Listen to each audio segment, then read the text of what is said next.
Alright, 1:01 p.m., January 15, 26. Mabin Rex is part 1.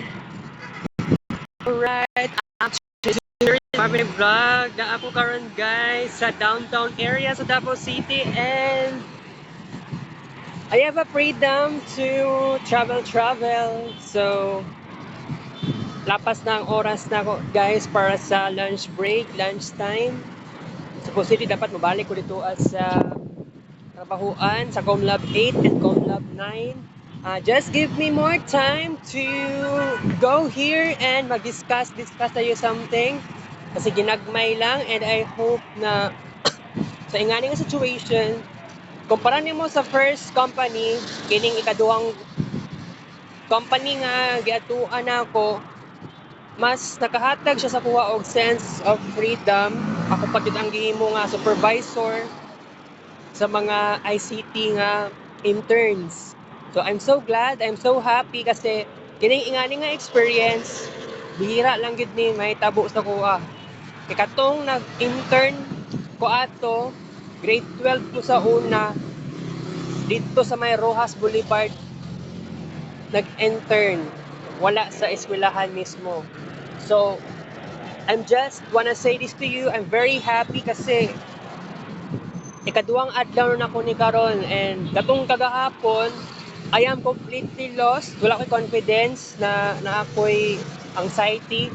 Karon sa ikaduhang adlaw, na-feel na ako nga nagkaanam-anam na ako'y confidence. Basta di lang magsigig cellphone, tutok ko sa mga students, mura ko teacher dito, and I'm so glad na nahimo na ko siya kay kuan, kumbaga na ako ko'y natun-an, na ako ko'y experience, na ako'y dapat buhaton. Kailangan buhaton siya, very symbolic and very important, and that's gonna be nga, di ba, kaganiha nagsayo kog adto sa eskwelahan para sa attendance, pero nigawas ko sa eskwelahan for a little while kay moadto ko, di ba, pansamantala dito sa Vista Mall, right? And it's very crazy. So kining ingani nga experience walay musita sa kuha, and I am hoping na mudako ng oras na makonsume na ko sa OJT, kay sa tinuod lang 400 hours lang naman, pero kailangan magnaning lagi ko ani kung pwede lang.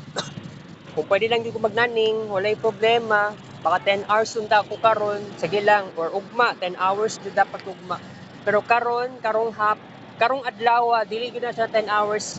Wala siya, di siya ma-up 10 hours unless kung mag overtime mo lapas ng 10 hours.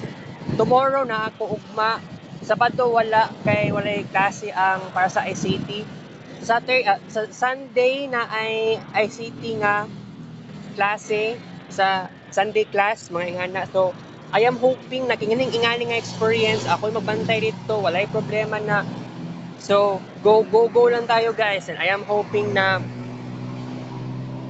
tuloy-tuloy na ning atong achievement para mahurot na ning oras nato sa tong OJT. Kita sa next vlog, tika mo siya